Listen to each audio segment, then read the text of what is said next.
Time now for the morning rush. The Acoma Buffalo Dance Group was the target of thieves in Albuquerque over the weekend. The group found that all of their dance items have been stolen from their truck. That includes jewelry, moccasins, dresses, and more. APD investigators are still looking for any surveillance video that may have caught that crime on camera. An appeal from Sheriff Manny Gonzalez for more than $600,000 in public financing has been denied. The Albuquerque City Clerk's office originally denied Gonzalez mayoral campaign funding. That was after ruling that several contributions handed in were fraudulent. The Gonzalez campaign can still choose to fight that ruling in court. The city's code enforcement team will be looking at an historical Albuquerque home. That neighborhood association is now asking the city to tear it down, but they worry that its cultural significance could prevent the city from stepping in. The city says that they will first work with the property owner to correct any violations. Erica. Here's a look at that morning commute forecast. Temperatures will be in the low to mid 70s for the rest of the morning commute with hazy but dry skies. A Catholic New Mexico senator believes that his politics are the reason that he was recently denied communion in church.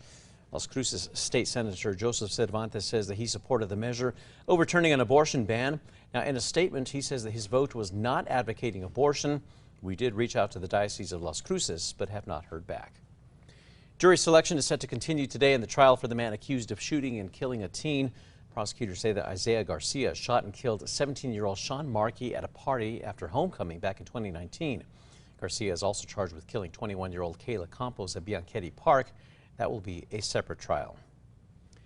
Gas stations in New Mexico can now be held responsible if they sell gas to someone who drives drunk and hurts someone. The ruling stemmed from a 2011 lawsuit. Now, the state Supreme Court ruled that gas stations do have an obligation to withhold gas from intoxicated people, just like they do with alcohol. Erica. Here's a look at the Metro Threat Index for today. At low to moderate, we will see a chance for some late afternoon, evening showers and thunderstorms. The search is on this morning for the man who the FBI believes robbed at least 3 banks.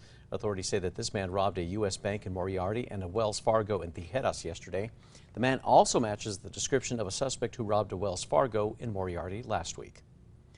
House Minority Leader Kevin McCarthy has chosen 5 Republicans to serve on the Select Committee investigating the January 6th attack on the Capitol. Well, the first meeting will be held next Tuesday, and that's to hear from law enforcement about their experiences defending the Capitol on January 6th. In just a matter of minutes, the world's richest man, Jeff Bezos, is set to blast off to the edge of space. Blue Origin's New Shepard rocket is scheduled for launch at 7 o'clock this morning, New Mexico time. The crew aboard will experience 3 Gs of force. The capsule will deploy 3 parachutes on the return, with small thrusters slowing down the descent. Erica.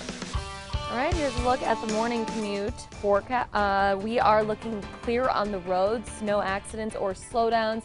And here's a look at tracker going west on I-40 near Carlisle, looking like things are moving right along. Well, the Biopark Zoo has now welcomed its brand new member of the hippo family. Karen the Nile hippopotamus gave birth yesterday to a healthy 45-pound calf. Zookeepers will not be able to tell the sex of the baby until it starts moving around outside of the water. Welcome back. On this day, there was torrential rainfall along State Road 602 near Gallup.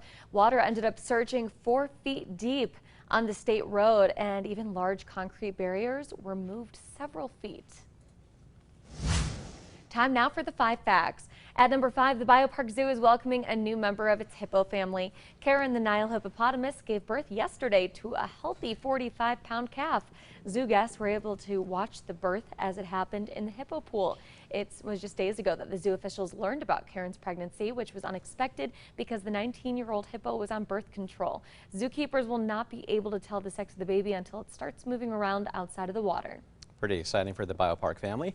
At number 4, the city's code enforcement team will be looking at an historical Albuquerque home. It's after neighbors say that they want something done about it. The neighborhood association says the abandoned home near Arno Pacific is an eyesore and a safety concern. They are now asking the city to tear it down, but they worry that since the home is designated as culturally significant, that it could prevent the city from stepping in. Well, the city says before they consider condemning it and demolishing it, that they're going to first work with the property owner to correct any violations.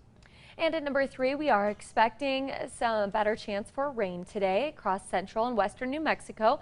We will have a better chance for that rain in the metro area coming off of the northern mountains. We'll mainly see that during the evening hours. Even a pretty decent chance for some showers up in the Four Corners area near Durango and Farmington. However, eastern and far southern New Mexico are going to be staying dry this afternoon and evening.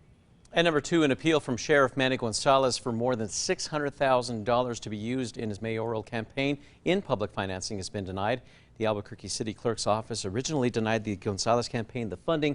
That's in a ruling that several contributions that may have been handed in were deemed fraudulent.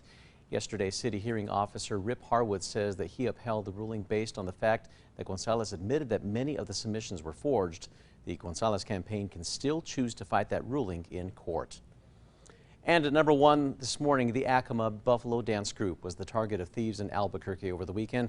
The group was about to head back home and saw all of their dance items had been stolen from their truck. This was outside of the Hampton Inn by the airport. Well, the bag contained jewelry, dresses, moccasins, and more, totaling up to $15,000 to $20,000 in monetary value. But most of those pieces had been handed down through generations to each dancer, making them priceless.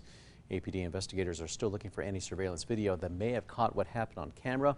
You can see more about this story on our website. That's always on KRQE.com.